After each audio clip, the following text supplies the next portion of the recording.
Karena itu kalau masyarakat bertanya, kalau saya bayar pajak saya dapat apa? Betul, ketika membayar tidak langsung kita mendapatkan kontraprestasi, mendapatkan balas jasa dari pemerintah. Tapi justru dalam rangka menyediakan balas jasa inilah pemerintah memungut pajak dari masyarakat.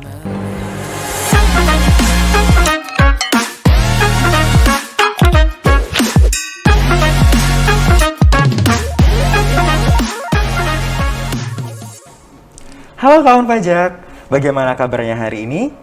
Semoga sehat selalu ya. Dan selamat datang dalam podcast Kadai Pajak. Kamu jadi pandai pajak, Kanwil DJP Sumatera Barat dan Jambi pada episode perdana. Senang sekali rasanya hari ini saya Randa Prawira, tim penyuluh perpajakan Kanwil DJP Sumatera Barat dan Jambi memandu podcast Kadai Pajak dengan tema ID Billing. Dan pada episode perdana hari ini telah hadir bersama kita Kepala Bidang Pedo Humas Kanwil DJP Sumatera Barat dan Jambi, Bapak Marihot Palasiahaan. Selamat pagi Bapak. Selamat pagi Bang Randa. Iya, bagaimana kabarnya hari ini Pak? Sehat, Bang Randa juga kan? Alhamdulillah sehat Pak. Oke, baik. Kawan pajak, sebelum kita masuk nih ke tema kita pada hari ini, yaitu ID Billing, mau tanya nih Pak Marihot, ini kan suatu hal yang baru di Kanwil DJP Sumbar Jambi, podcast. Boleh dijelaskan sedikit Pak, apa itu podcast Pak? Iya, kalau kita bicara podcast itu sesuatu yang rasanya wajib ada. Hampir semua institusi, termasuk orang perorangan ingin mengadakan podcast. Betul. Karena itu, Kanwil DJP Sumbar Jambi memandang perlu juga kita membuat podcast. Podcast ini Bang Randa merupakan sarana komunikasi yang baik untuk orang lain dan juga membagikan informasi yang penting, khususnya di bidang perpajakan kalau buat Kanwil DJP Sumatera Barat dan Jambi. Oke, jadi semacam terobosan baru ya Pak ya untuk Kanwil Sumbar Jambi. Iya, walaupun sebetulnya bukan kali pertama di Direktorat Jenderal Pajak menggunakan podcast sebagai sarana komunikasi. Dilihat dari manfaat mendengarkan podcast nih Pak, kalau menurut Bapak itu apa aja Pak manfaatnya? Banyak manfaatnya Bang Randa. Yang pertama adalah memberikan stimulasi pada otak yang memberikan informasi sama dengan membaca buku. Wah. Kadang-kala kalau kita membaca buku kan berat sekali, butuh waktu yang lama. Betul. Dengan mendengarkan podcast, menonton podcast, kita bisa mendapat informasi yang sama dengan membaca buku. Yang kedua tentunya mendapatkan pengetahuan baru. Kita akan membahas tentang banyak hal yang menjadi pengetahuan baru buat kawan pajak sekalian. Khususnya di bidang perpajakan ya Pak ya? Betul sekali. Yang ketiga, sarana mengembangkan diri. Bang Randa mengembangkan diri menjadi seorang pembawa acara podcast. Yes. Mungkin juga kita undang kawan pajak untuk bicara di podcast kita. Betul Pak. Berbagi ilmu, berbagi pengetahuan dengan kawan pajak lainnya. Ya, dari sisi kawan pajak ya Pak ya? Betul. Betul. Termasuk dari kawan-kawan kita yang relawan pajak juga bisa kita undang di kesempatan Seru banget mendatang. kayaknya, Pak. Yang keempat adalah memberikan inspirasi. Inspirasi terkait dengan informasi yang kita terima, kita terbuka pikiran kita, menginspirasi kita untuk melakukan banyak hal, khususnya di bidang kewajiban perpajakan kita. Nah, yang penting ini adalah menemani saat bekerja. Oh iya. Kadangkala kita ingin bekerja sambil mendengarkan sesuatu informasi, ini saatnya. Iya, jadi sambil kerja, sambil dengerin podcast biar nggak ngantuk gitu ya Pak ya? Betul sekali. Mungkin begitu Bang Randa. Oke, nah kalau tadi kita udah dengarkan manfaatnya dan apa itu podcast, selanjutnya aku mau tahu nih Pak, tujuannya dibuat podcast di Kanwil Sumbarja sendiri ini apa Pak? Oke. Dari sisi tujuan, yang pertama adalah kita ingin memanfaatkan teknologi terkini, yang kekinian, yang update. Maka kita gunakan podcast. Yang kedua, kita ingin menyampaikan banyak informasi terkait dengan pajak dan isu terkini langsung dari Direktorat Jenderal Pajak. Luar biasa dan up to date ya tentunya Dan Pak. up to date, update. Kalau tidak menjadi kudet kan kurang bagus Bang Randa. Iya benar. Iya. Yang ketiga, memberikan inspirasi bagi masyarakat, khususnya bagi wajib pajak dalam hal melaksanakan kewajiban perpajakannya. Dan yang keempat, menjadi sarana informasi yang baik. Siapa tahu wajib pajak ingin mengetahui teknis perpajakan, maka dia bisa bertanya kepada kita. Termasuk Bang Randa, kita berharap kawan pajak sekalian memberikan ide kepada kami, tema apa yang akan kita angkat pada episode-episode selanjutnya. Wah, jadi memang ini menjangkau semuanya ya Pak ya. Jadi Ya. selain kita aktif memberikan informasi tentang pajak, dari kawan pajak pun juga boleh nih ngasih usulan ke kita untuk tema apa aja sih selanjutnya akan mau kita bahas di Kadai Pajak. Nah, kawan pajak juga bisa nih langsung ngasih tema ke kita, itu bisa melalui media sosial kita langsung komen di YouTube kita, langsung aja nih subscribe YouTube Kanwil DJP Sumatera Barat dan Jambi.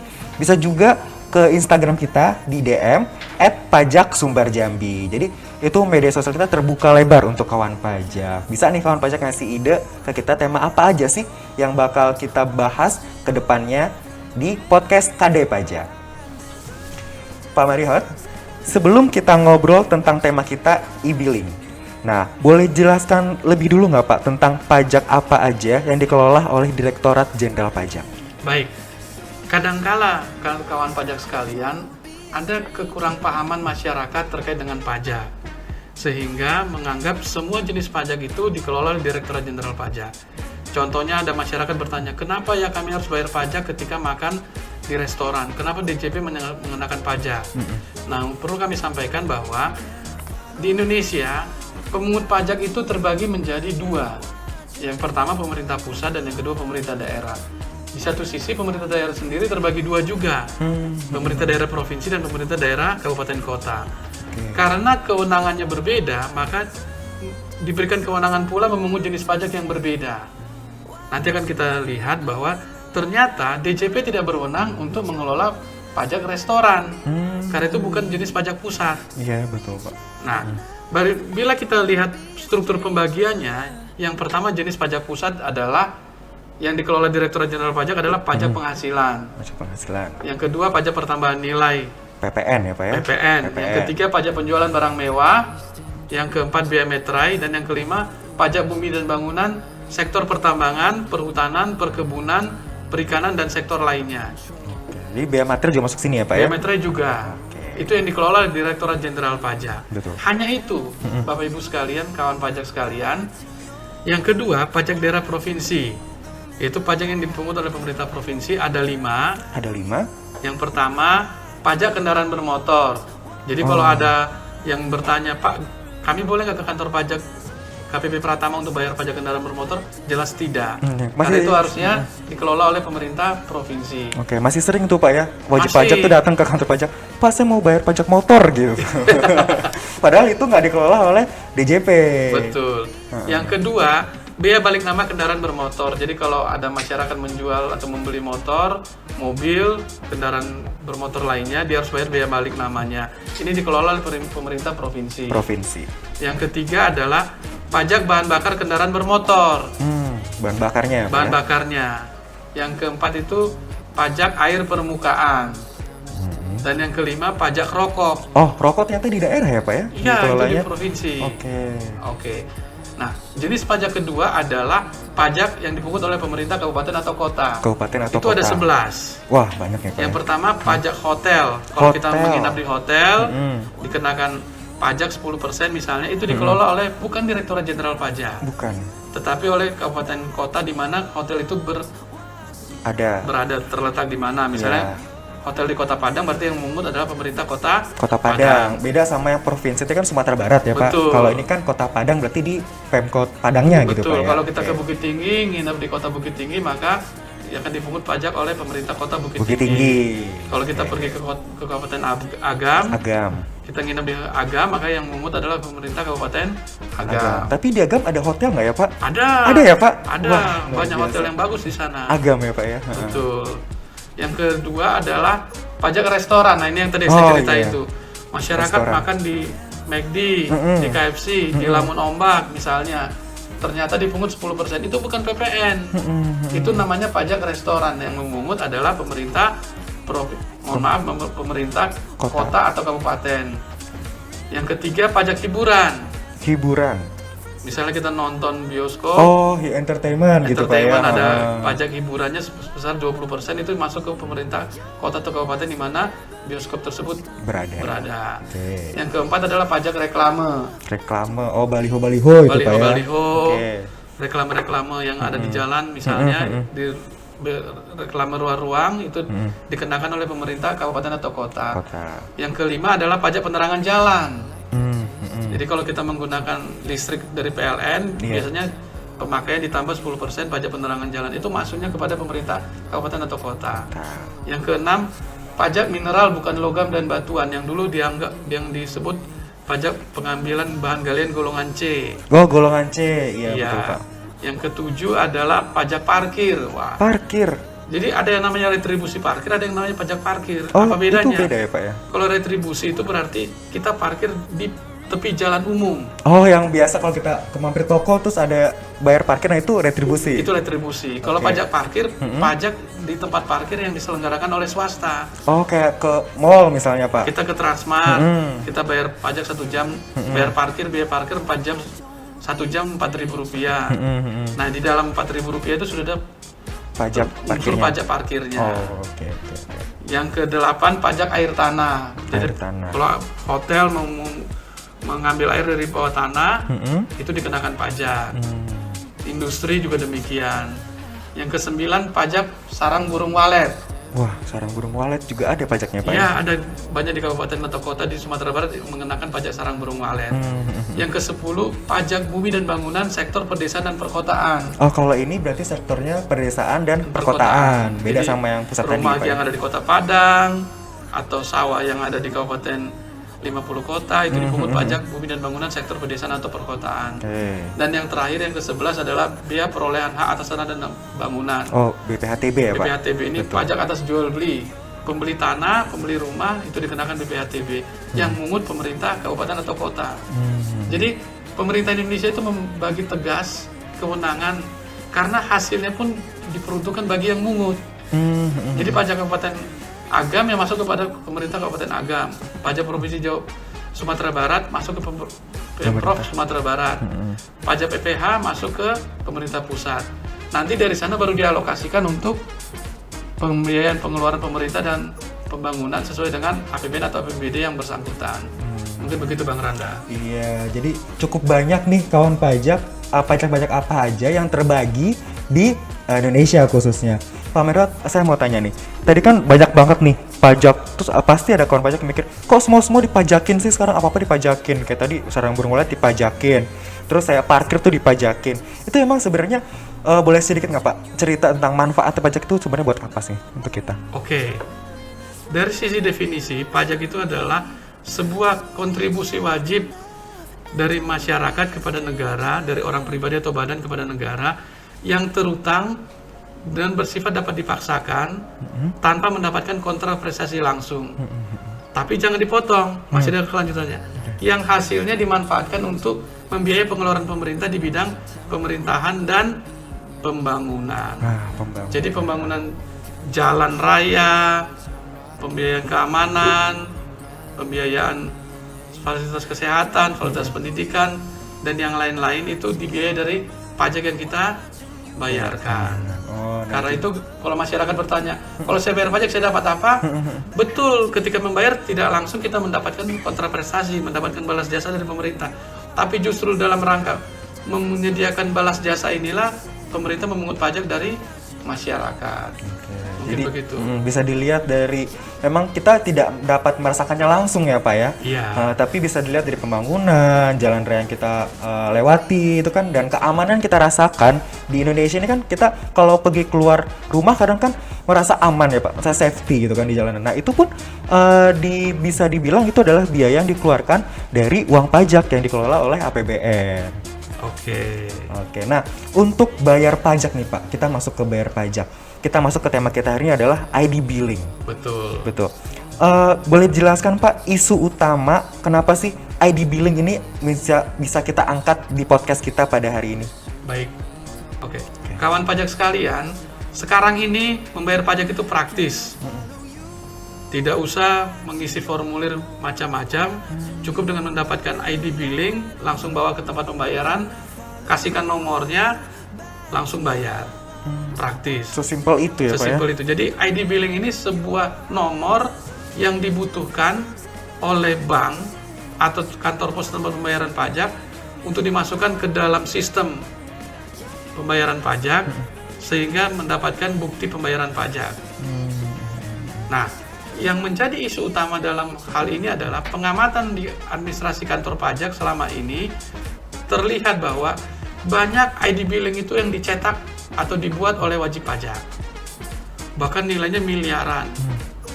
Tetapi setelah dipastikan pembayarannya tidak ada. Setelah diamati ada ID billing tapi tidak terbayar. Dan ID billing ini punya masa kedaluarsa 30 hari. 30 hari ya Pak? Jadi setiap ID billing yang dibuat pasti akan muncul di sistem informasi yang ada di Direktorat Jenderal Pajak. Nah, begitu itu muncul kita berharap, oh ini berarti ada penerimaan pajak dalam waktu dekat dibayar oleh wajib pajak. Bisa langsung dibayar gitu Pak ya? Bisa langsung dibayar. Ternyata setelah kita tunggu 30 hari kemudian tidak dibayar juga. Hangus, kedaluarsa. Berarti ada sebuah lag antara prediksi kita terbayar dengan hasil yang sesungguhnya tidak terbayar. Nah, di satu sisi Bang Randa, Iya Pak? penerimaan negara itu harus kita prognosakan setiap bulan. Iya, padahal kita sudah prognosa ada pembayaran nih dari Betul. billing ini, ternyata setelah 30 hari kok nggak ada. Hangus. Gitu, hangus. Nah, apa konsekuensinya? Setiap bulan, Direktorat Jenderal Pajak harus menyampaikan kepada Kebijakan Fiskal, Kementerian Keuangan, prognosa penerimaan pajak setiap bulan. Misalnya di bulan Mei, diperkirakan sekian triliun yang masuk dari seluruh Indonesia. Dan itu biasanya kita prognosakan berdasarkan pengamatan terhadap aktivitas wajib pajak dan juga terhadap ID billing yang dicetak oleh wajib pajak. Nah, oleh BKF, prognosa penerimaan ini akan dipakai untuk menganalisis kebutuhan membiayai pengeluaran. Kalau masih kurang, maka harus ada unsur pembiayaan dari mungkin pinjaman maupun utang atau penerbitan surat berharga negara. Dan ini punya konsekuensi, adanya bunga yang harus dibayarkan oleh negara kepada pemberi pinjaman atau yang membeli SBN. Nah, kalau prognosa penerimaan itu meleset, maka biasanya meleset pula lah prognosa pembiayaan. Kalau misalnya kita perkirakan penerimaan pajak itu 10 triliun berdasarkan pengamatan dan ID billing yang tercetak. Ternyata dia hanya terbayar 9 triliun, 1 triliun lagi tidak terbayar. Maka yang terjadi adalah mungkin pembiayaan yang kita buat tadi akan kurang. Akan kurang. Maka jangan-jangan pelaksanaan pembangunan atau pemerintahan di bulan Mei akan terganggu. Karena tadi ada ID bill yang tidak terbayar ya Pak ya? Tidak terbayar. Di satu sisi kalau kita memperkirakan, oke lah, pengalaman selama ini ID billing dibuat 100, yang terbayar cuma 80. Maka kita perkirakan kalau ID billing di bulan Mei tercetak 10 triliun, yang akan terbayar 8 triliun misalnya. Ternyata oleh wajib pajak semuanya dibayar. Ada lebih nih Pak. Ada lebih. Sementara kita sudah terlanjur menerbitkan SBN ataupun mengajukan pinjaman.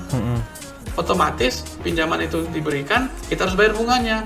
Padahal tidak sebesar yang kita perlukan, yang real kita perlukan. Jadi kita nggak terbayar, kita ada hutang, terbayar pun ada bayar bunganya juga ya Pak ya? Betul. Makanya sangat diharapkan prognosa penerimaan itu presisi.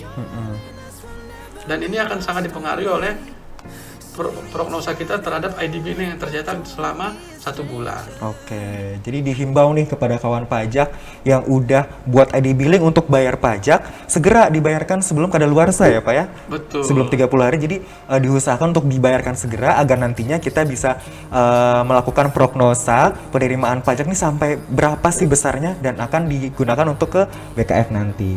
Nah, di sisi yang lain tentunya kalau banyak ID billing yang tidak terbayar, di satu sisi akan mempengaruhi administrasi perpajakan di kantor Direktorat Jenderal Pajak. Oh, di kantornya sendiri ya Pak ya? Jadi basis data kita kan berarti banyak ID billing yang ternyata tidak terbayar. Ini kan akan mempengaruhi basis data kita juga. Iya, betul Pak. Seperti itu Bang Randa. Jadi memang kalau sudah dapat billingnya langsung aja dibayarkan ya Pak ya? Betul. Nah, bayarnya bisa kemana nih Pak untuk bayar pajaknya?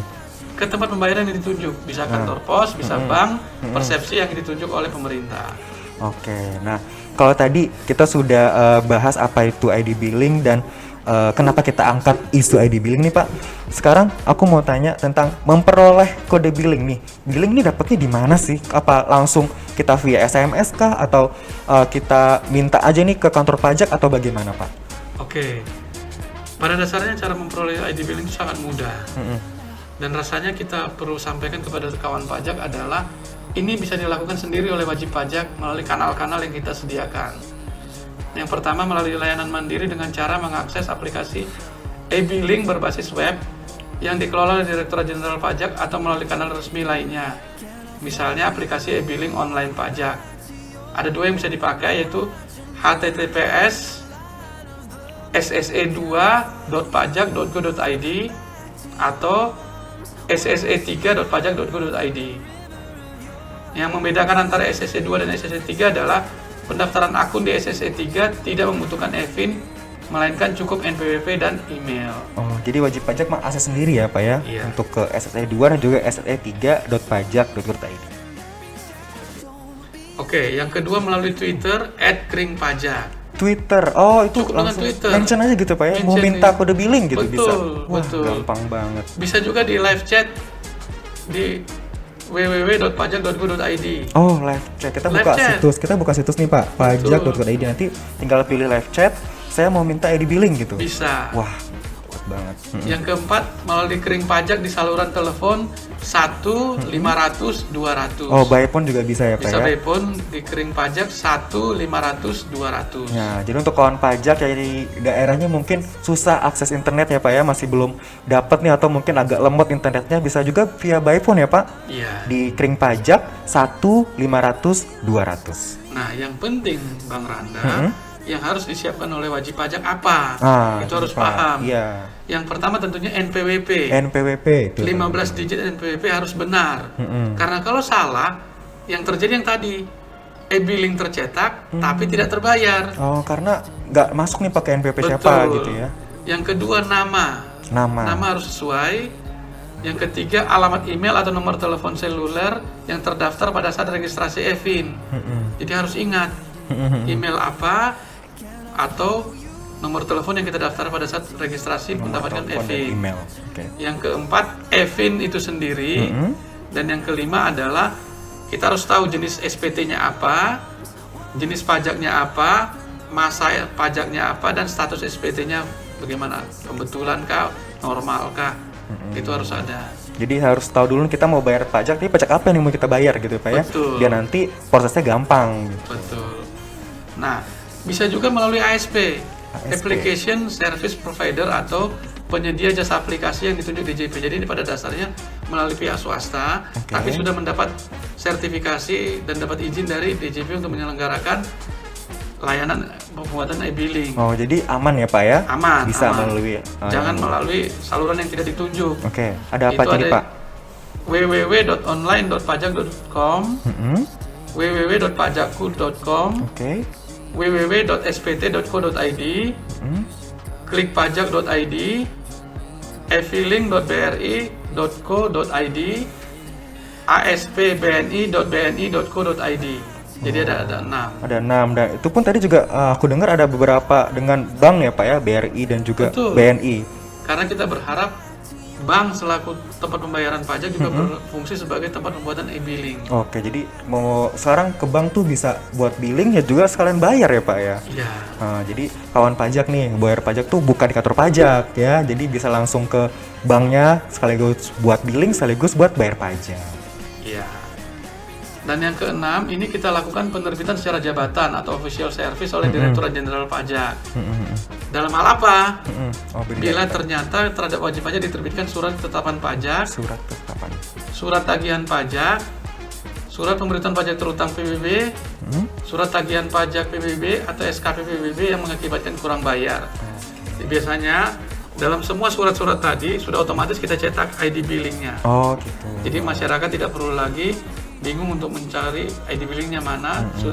Terima surat-surat tadi, langsung bawa uang ke bank pembayaran, serahkan ID billingnya, bayar, selesai. Wah, itu yang lebih mudah lagi ya Pak ya. Betul. Kalau untuk tagihan gitu ya. Nah, ada lagi sarananya. Wah, banyak ya Bisa Pak. melalui WhatsApp, WhatsApp Pak. WhatsApp. chat di handphone itu, betul, Pak. dan Wah, SMS ke KPP dan KP2KP domisili. luar biasa. Jadi kalau nggak sempat datang, itu bisa menggunakan WhatsApp atau SMS. Nah, nomor WhatsApp-nya tuh di mana tuh Pak? Nanti diberitahukan ke masing-masing KPP. KPP ya Pak ya? Di KPP-nya. Oke. Yang ke-8 melalui internet banking oleh bank-bank tertentu. Internet banking. Internet banking, tapi belum semua bank. Oh, mungkin tadi ada yang BNI atau BRI baru Pak ya? Bisa Mandiri bisa, Mandiri Bank juga BCA bisa. bisa. Oke. Nah, bisa juga melalui layanan mandiri di kantor pos atau bank persepsi melalui asistensi petugas bank atau kantor pos. Biasanya kalau wajib pajak ini sudah bawa uang, mau bayar pajak merasa udah tinggal datang ke kantor pos atau bank persepsi, silakan nanti minta di asistensi ini oleh petugas yang ada di bank atau kantor pos dan membuat ID billing lalu bayar. Kantor pos bisa juga ya Pak untuk bayar pajak ya berarti ya.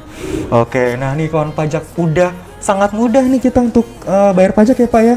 Jadi ID billing bisa bayar di kantor pos, bisa melalui minta billingnya itu bisa via WhatsApp ya Pak ya. Jadi nggak ada alasan nih untuk kawan pajak yang mau bayar pajak tapi gimana caranya ya, karena sudah sangat dimudahkan nih untuk kawan pajak bayar pajak untuk mendapatkan billingnya itu sendiri. Nah, hal yang perlu diperhatikan Bang Randa adalah tolong kawan pajak ketika membuat ID billing itu pasti. Yang pertama pasti identitas NPWP dan nama. Yang kedua masa pajaknya. Yang ketiga jenis pajaknya. Dan yang keempat jumlah pajaknya. Karena kalau itu salah, terlanjur dibayar, bukan uangnya hilang, tapi harus dilakukan upaya yang lain, misalnya pemindah bukuan.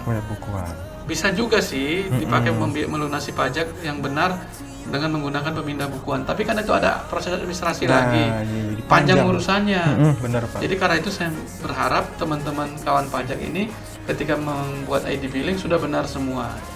Karena sering terjadi Bang Randa, pengamatan kita ID billing itu dibuat double, bahkan triple. Kita kadang-kadang bingung. Namanya sama, NPWP sama, jenis pajaknya sama, masanya yang berbeda, angkanya sama, atau sebaliknya, masanya sama, jenis pajaknya yang berbeda.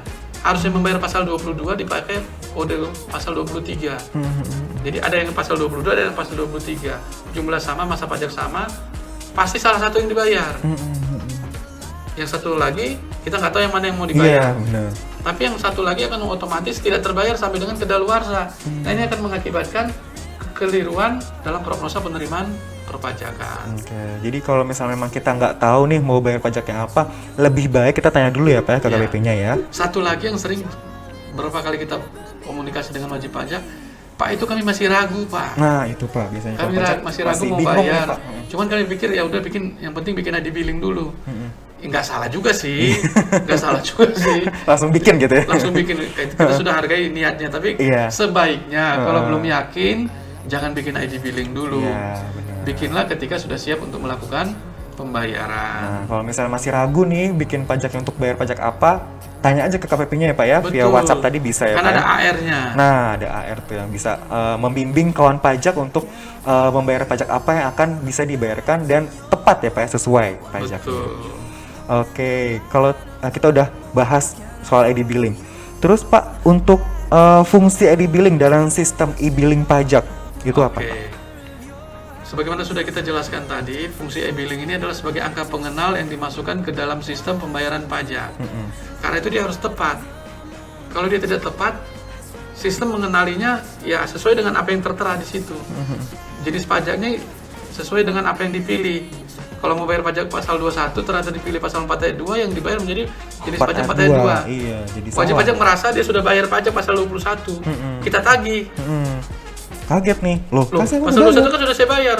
Coba dilihat ID billingnya. Ternyata kode ID billingnya itu untuk kode pembayaran pajak pasal 4 ayat 2. Dia dianggap belum bayar pasal 21. Dan memang belum bayar. Tapi dia lebih bayar di pasal 4 ayat 2. Padahal pasal 4 ayat 2 tuh nggak ada tagihan ya Pak ya? Nggak ada tagihan. Jadi yang terjadi apa? Bisa dilakukan pemindah bukuan. Hanya menambah proses administrasi. Jadi karena itu angka pengenal ini yang akan dimasukkan ke dalam sistem pajak itu harus benar. Mungkin gitu Bang Randa. Nah, kalau sudah benar nih Pak, kita sudah dapat ID billing, sudah tahu pajaknya dan udah yakin nih mau bayar pajak. Tapi misalnya, hari ini bank ternyata tutupnya cepat nih gitu. Itu kadaluarsanya berapa lama Pak untuk kode billingnya? Oke, Bapak, kawan pajak sekalian, kadaluarsa ID billing ini dikaitkan dengan bagaimana cara pembuatannya. Untuk kode billing yang berasal dari aplikasi DJP online maupun perusahaan application service provider seperti online pajak, itu kadaluarsa dalam jangka waktu 30 hari sejak kode tersebut diterbitkan. 30 hari. Sementara kalau ID billing itu diperoleh dari penerbitan secara jabatan oleh DJP, maka tergantung dari jenis surat yang diterbitkan oleh DJP. Oh, beda-beda ya Pak ya? Untuk surat ketetapan pajak misalnya SKPKB atau SKPKBT, surat ketetapan pajak kurang bayar atau surat ketetapan pajak kurang bayar tambahan, kedaluarsa setelah 2 bulan sejak terbitnya SKPKB. Untuk surat tagihan pajak, kedaluarsa 2 bulan juga. Untuk SPPT PBB, itu kedaluarsa 7 bulan sejak diterbitkan SPPT PBB. Untuk STP PBB, surat tagihan pajak PBB, itu 2 bulan sejak terbit STP. Dan untuk SKP PBB, kedaluarsa setelah 2 bulan sejak terbitnya SKP PBB. Ya, jadi beda-beda tergantung jenis surat apa yang diterbitkan oleh DJP. Betul. Nah, tapi kalau untuk yang secara umum itu 30 hari ya Pak 30 tadi ya? hari. Tadi misalnya ada UMKM nih mau bayar pajaknya, nah itu dia 30 hari dapatnya Iya. berarti. Nah, memang ada pertanyaan wajib pajak, Pak. Saya sudah kedaluarsa membuat ID billing, tapi saya mau bayar, Pak. Gimana dong, Pak? Masa saya jadi nggak bisa bayar? Enggak. Bikin lagi saja. Iya, bikin ulang lagi Pak Bikin ya? ulang. Setelah 30 hari. Nanti kedaluarsanya 30 hari 30 lagi. hari lagi. Bah, kalau gitu nanti tunggu setelah saya yakin aja, Pak. Nggak gitu juga. Diundur lagi. Jangan diundur-undur. Iya. Jadi dia kedaluarsa 30 hari sejak diterbitkannya, dibuatnya kode billing tersebut. Kalau memang tidak digunakan, bikin lagi bisa. Tapi jangan jadi seperti itu. Malah Jadi jadi dilakukan numpuk oleh kawan-kawan pajak gitu kan. Jadi kalau misalnya emang baiknya tuh setelah dapat kode billing langsung dibayarkan ya Pak ya, biar nggak numpuk dan juga nggak lupa gitu. Betul. Oke, nah misal nih Pak, saya tadi udah dapat nih kode billingnya, mau ke kantor pos nih atau ke bank, ternyata sistemnya error nih Pak di sana, itu gimana Pak solusinya? Iya. Ketika sistem error, tentunya kode billing tidak bisa dicetak, tidak bisa diterbitkan oleh sistem di Direktorat Jenderal Pajak. Karena itu, langkah yang harus dilakukan cuma satu, sederhana aja. Ya ditunggu sampai errornya hilang. Waduh Pak, kok begitu Pak? Iya. Emang seperti itu. Jadi nggak usah melakukan tindakan apapun, tolong ditunggu saja. Setelah sistem pulih kembali, baru kita bikin ID billing yang benar. Oke, jadi jangan khawatir nih kawan pajak, jangan langsung panik. Loh, saya nanti nggak bisa bayar pajak, kita lagi pajak yang baru, jadi tagihan saya double. Oh enggak, karena tadi kan ada error ya Pak ya, jadi bisa dibuatin kode billing yang baru. Nah, kalau misalnya dari salah input data Pak, gimana tuh Pak? Dari input datanya dari wajib pajaknya sendiri? Oke. Kalau wajib pajak salah input data, tolong ketika sadar salah pada saat menginput, jangan dilanjut Bapak Ibu sekalian, kawan pajak sekalian. Di cancel saja, baru buka lagi dan isikan data yang benar. Oke, jadi Jangan dipaksakan. memang Pak, harus di cross check dulu ya Pak ya? betul. sebelum- Dan pastikan kalau memang sudah membuat ID billing, dipastikan lagi semuanya datanya sudah benar. Oke. Jangan langsung dibayar. Bapak kalau gitu boleh dong, nggak usah langsung dibayar. Bukan begitu maksud saya. Maksud saya adalah kalau ternyata ID billingnya itu memang salah, karena salah input atau Anda salah memahami kode jenis pajak misalnya, udah terlanjur tercetak, ya sudah, dengan sangat terpaksa diabaikan, dibikin yang baru. Bikin Tapi yang baru dengan semoga tidak itu yang menjadi langkah yang kita lakukan setiap kali membuat ID billing. Pastikan dulu data-data yang direkam itu adalah benar. Ya jadi sebelum klik cetak gitu ya Pak, di cross check nih bener-bener nih, Betul. bener nggak nama, NPWP, terus jenis pajaknya ya Pak ya, Iya. sama tagihannya berapa jumlah pajaknya. Betul. Itu benar-benar harus di cross check lagi. Nah, udah dapat nih Pak tadi billingnya udah dapat, mau ke kantor mau ke bank dan ke kantor pos, tiba-tiba kertasnya tuh hilang Pak yang mau dicetak nih. Itu gimana Pak? Nah, ini keunggulan daripada pembuatan kode billing secara online. Hmm. Kalau setelah dicetak pertama kali hilang, gampang. Ya. Yang harus dilakukan adalah masuk ke situs e-billing DJP online. E-billing DJP online. Lalu kawan pajak cukup memasukkan NPWP dan password. Lalu klik view data dan pilih submenu surat setoran elektronik dan temukan transaksi data. Lalu yang keempat langkahnya adalah klik nomor transaksi dan e-billing. Maka Anda akan memperoleh kembali e-billing yang hilang tadi.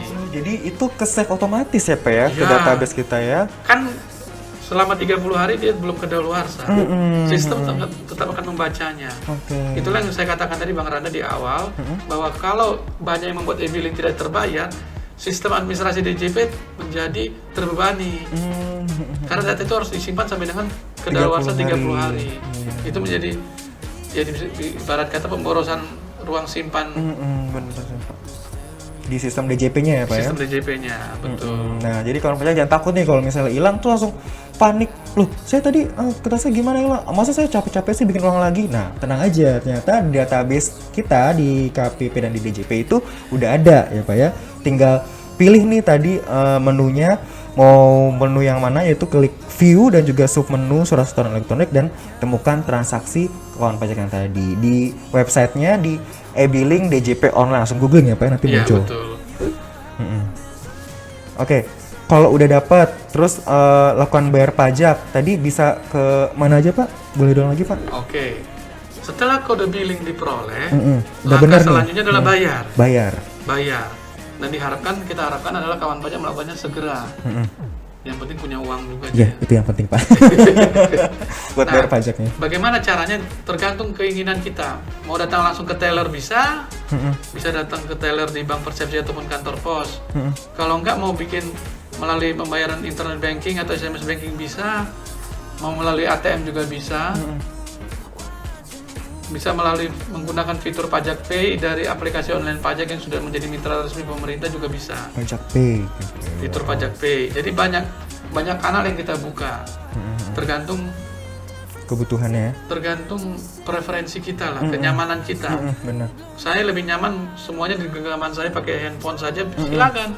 Internet banking, mobile banking juga bisa digunakan.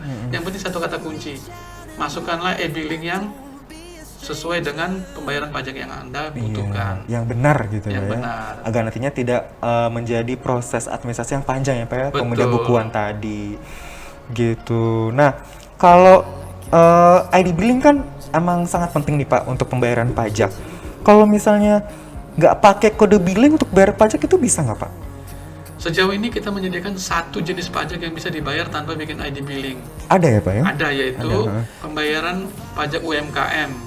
Jadi kawan pajak UMKM yang membayar pajak menggunakan mekanisme peraturan pemerintah nomor 23 tahun 2018 yang menggunakan tarif final 0,5% dari omset. Iya, Silakan datang ke ATM sesuai dengan ATM bank yang Anda miliki, langsung membayar tanpa menggunakan ID billing, ikuti langkah yang ada di mesin ATM tersebut. Oh gitu, jadi kayak transfer gitu misalnya Pak ya, langsung aja Iya, tuh datang betul.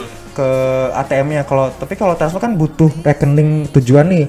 Kalau ini langsung aja ya Pak ya? Langsung aja. Jadi ada langkah-langkah nanti khusus untuk pembayaran PPh final pasal 4 ayat 2 berdasarkan PP Peraturan Pemerintah Nomor 23 Tahun 2018. Jadi khusus untuk sementara hanya untuk yang UMKM ya Pak ya? Iya. Yang memanfaatkan tarif 0,5% PP 23 tahun 2018.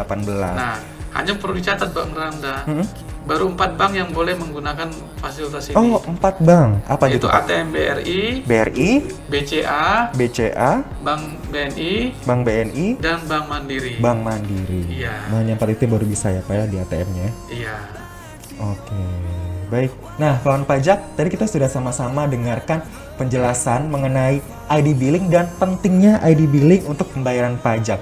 Di mana tadi ID billing itu bisa didapatkan di mana aja.